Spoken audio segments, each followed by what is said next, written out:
What's up, everybody? Thanks for checking in with Bear's Reaction. Right here we got why 99% of the ocean pollution, plastic pollution, is missing. Let's see what they're talking about. Between Hawaii and California, in an area about twice the size of Texas, is the Great Pacific Garbage Patch. For decades, tons of our plastic debris has accumulated there because of swirling ocean currents. It looks like a cloudy soup, and that's because the plastic objects are spaced far apart, and they range in size from large debris to microscopic. There are at least 4 other garbage patches like this in the world. And after scientists discovered them, starting in the 90s, they thought that this might be where a lot of the plastic ended up, out there, floating on the surface. But recently, scientists brought large nets to the Great Pacific Garbage Patch and took a closer look at the objects they pulled out. They found water bottles, and hard hats, and bottle caps, and toothbrushes, and toilet seats, and laundry baskets. And using what they found, they were able to calculate how much debris was in all of the garbage patches. We gotta go get the stuff. We need the bread. The bread. Oh, yeah? Yeah. There were about 300,000 tons of plastics at the surface of the ocean, which is a huge number. It is a big number, but a few 100,000 metric tons of plastic is only about 1% of the estimated 8 million tons of plastic scientists believe is emitted into the ocean every year. So scientists have been left investigating a mystery. Where does the rest of the ocean's plastic go? They get ate by animals. Where y'all think it go?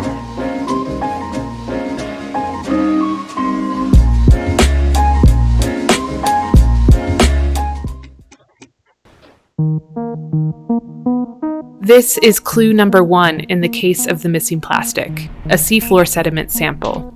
It was taken from the bottom of the Santa Barbara Basin off the coast of California. It represents a measure of time, from 1870 at its deepest layer of sediment up until 2009. But this period, from 1945 to 2009, is where the study authors were focused on. It's the era of plastic production. In these layers, scientists found plastic fibers and fragments that were 1 millimeter or smaller in size. They found more and more plastic particles as the years went on, doubling every 15 years. That rate is nearly identical to the rate of global plastic production. As soon as you see a layer of microplastic, you know you passed the 1950s, and that's the legacy of our generation. This is Laurent Le Breton. He works at the Ocean Cleanup and led the study of the objects in the Great Pacific Garbage Patch. And this will be there forever. We know that. The sea sediment study looked at microplastics, particles smaller than 5 millimeters. These either come from synthetic clothing fibers, or they are the result of larger plastics breaking down. We found these tiny particles floating throughout the ocean, and even in the guts of the ocean's tiniest creatures, like plankton. But the sediment study shows that some of our plastic is likely hiding, buried in the seafloor, too. But here's another clue. This is a plastic bag captured 2,500 meters below the surface of the Arctic deep sea. It's one of over 2,100 photographs taken with this deep sea camera. Part of the work that we're doing is to look at the impact of climate change in the Arctic. We use towed camera surveys to look at the impact on large animals like starfish and snails, sponges. And while I was doing these surveys, I saw that more and more plastic debris was on the seafloor. Melanie Bergman's research shows that large plastic objects don't just float on the surface or degrade into microplastic. Some of them sink without breaking down. One study found that about 50% of plastic in landfills is more dense than seawater, which means these objects could sink on their own. But even those other 50% may actually travel to the seafloor with time. debris which is floating on the ocean surface becomes colonized with barnacles, mussels, all sorts of different organisms. And then it becomes heavier and heavier, and at a certain point it then starts to sink. Bergman's research is difficult to replicate throughout the ocean because of the challenge of surveying deep-sea environments. But it suggests that some of that missing plastic might be sitting on the seafloor, intact. Got another ad. Well, we got this ad playing. Make sure y'all go down, like, comment, and subscribe to my channel.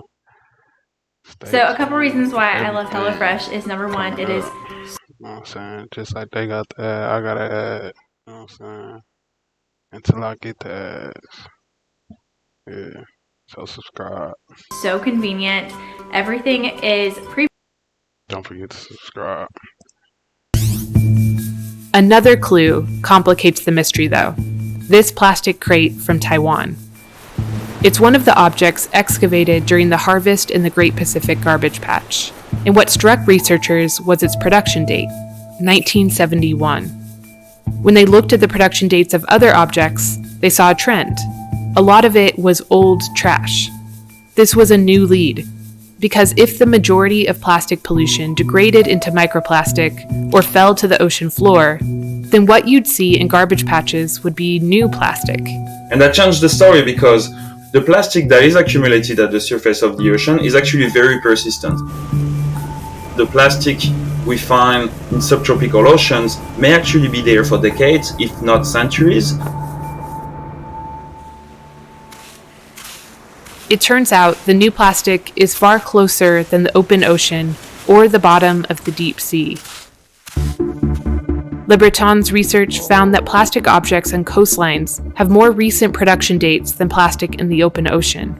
This clue led scientists to think a lot of debris actually stays close to shorelines around the world, hidden in plain sight. Some of that will end up in the middle of the ocean in garbage patch, but actually a lot of it stays fairly near shore and hops from beach to beach to beach.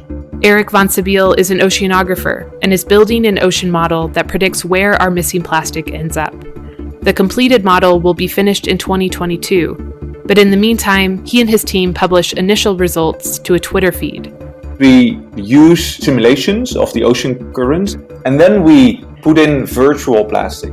We move that plastic with the ocean flow. At the same time, the plastic can fragment, it can degrade, organisms start growing on it. That weighs down the plastic so that it slowly starts to sink into the deeper ocean. So in that way, we're doing like this gigantic simulation of all of the ocean, of all the plastic moving around.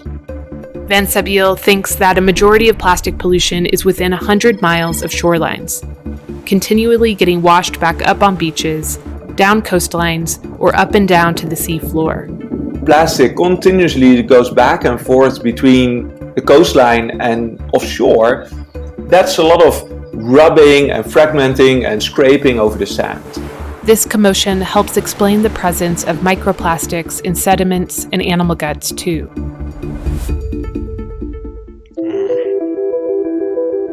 Laurent's organization is working on cleaning up the garbage patches in the middle of the ocean, but that won't do much for the other 99% of our plastic.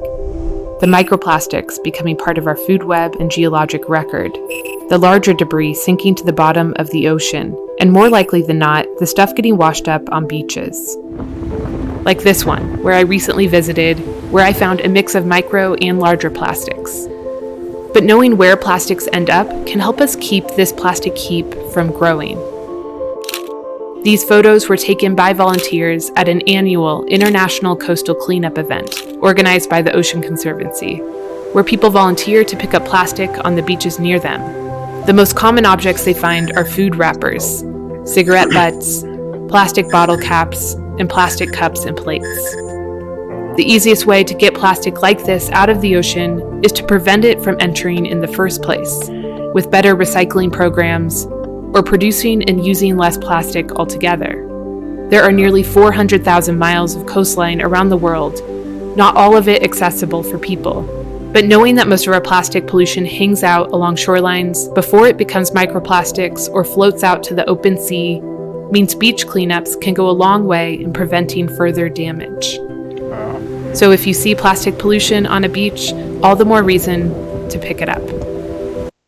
So a couple reasons why I love HelloFresh is number one, it is so convenient. Everything is pre-packaged and pre-portioned. Pick it up, man.